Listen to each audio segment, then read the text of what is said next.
About 24% of home buyers in 2025 said that they compromised on the condition of the property that they bought, not by choice, but because that was what was available. That's according to the 2025 National Association of Realtors Homebuyer and Home Seller Survey. So today I want to walk y'all through some of the different ways that you can finance some of these less than perfect homes and even fixer uppers that may not qualify for financing otherwise. I'm Candy, and I've been helping home buyers purchase homes for over 20 years. So it can start to feel frustrating if you are out looking for homes in the area that you want to buy in your price range, but every other home that you see is in need of work. And even when a home looks move in ready, a lot of them are approaching the age that repairs or remodeling is pretty common. The average home purchased in 2025 was built in 1994, so they're over 30 years old. On top of that, some homes can't even be sold with traditional financing because of their condition. So your realtor isn't even showing you other homes that might be available to you because they know that they're not financeable as they are. Now you're trying to figure out, do you walk away? Do you look for something else? Do you need a lot of extra cash, or is there another way forward? And the good news is there are different ways to approach this. My default recommendation for most buyers, especially first time home buyers, is a renovation loan. And that's because it allows you to finance in both the purchase plus the renovation costs together, even if the home wouldn't qualify otherwise. Then we're going to look at a few other options depending on the situation. So option one is the FHA 203K loan. This is the most widely used option for fixer-uppers, and it's a single close option that uses the after improved value to determine the loan amount. So there are two types of FHA 203K loans, the standard and the limited. But let's talk about the limited first. That is for anything that's under $75,000 in renovations and anything that's not structural. So we're talking about flooring, paint, appliances, refreshing the kitchen, that kind of thing.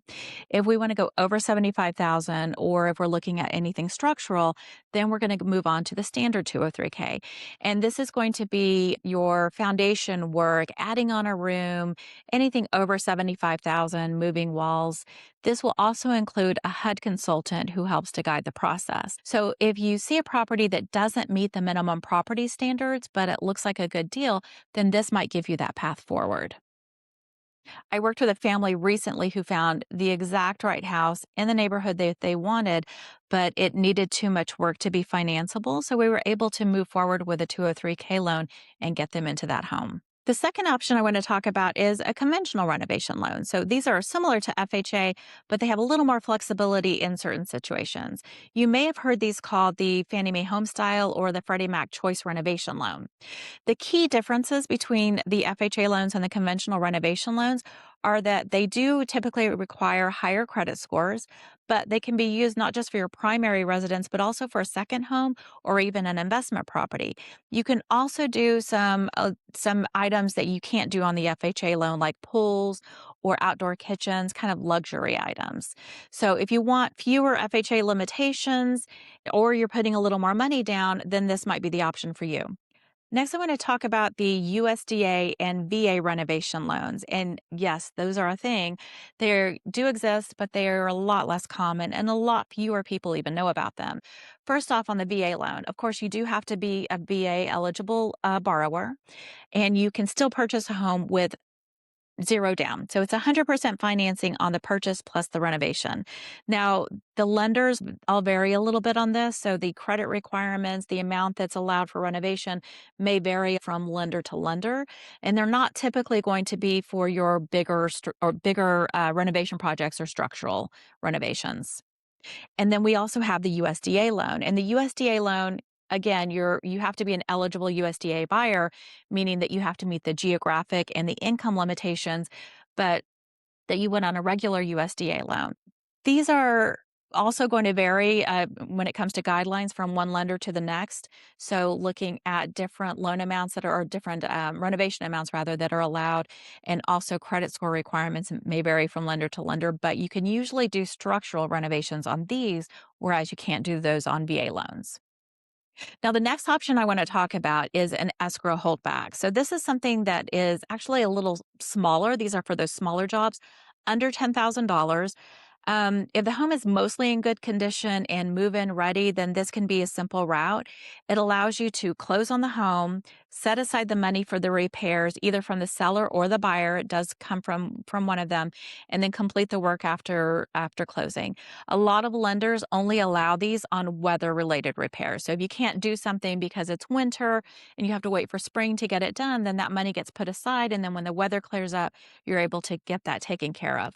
But some lenders allow it on other things as well. So this is a good option where the seller doesn't necessarily have the funds to take care of something that needs to be done. It's small, it's not really impacting the house very much. Then they can take the proceeds of the sale, put that money aside, and get the work done after closing. So this is typically for smaller repairs, not major renovations, and nothing that wouldn't allow the home to qualify as is. And next are construction loans. These are going to be a lot less common. These are for larger scale renovations that you can't get done with a regular renovation loan. So like if you are taking the house down to the foundation and rebuilding it, most lenders won't allow that on a regular renovation loan, but you can do that on a construction loan.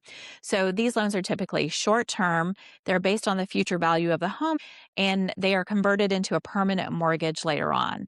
So the guidelines also will vary a lot from one lender to another. There are a lot more moving parts here. So this is usually really for bigger projects. And then lastly, this isn't going to apply for most people, but I do want to mention it here because you may have heard of it, but those are hard money loans or private money lenders. So these are short term loans. They're typically used by investors for flips, for instance, and they're based more on the property than they are on the buyer's credit or income. The interest rates are higher, the terms are shorter, and they're not typically meant for long term home buyers. So for most primary home buyers, this isn't going to be a fit, but it just helps to know what this is in case you've heard of it. So to recap, if the loan needs work or won't qualify as is, we're going to start with a renovation loan. If the repairs are smaller, then we might look at an escrow holdback. And if they're a lot bigger, then we might look at a construction loan.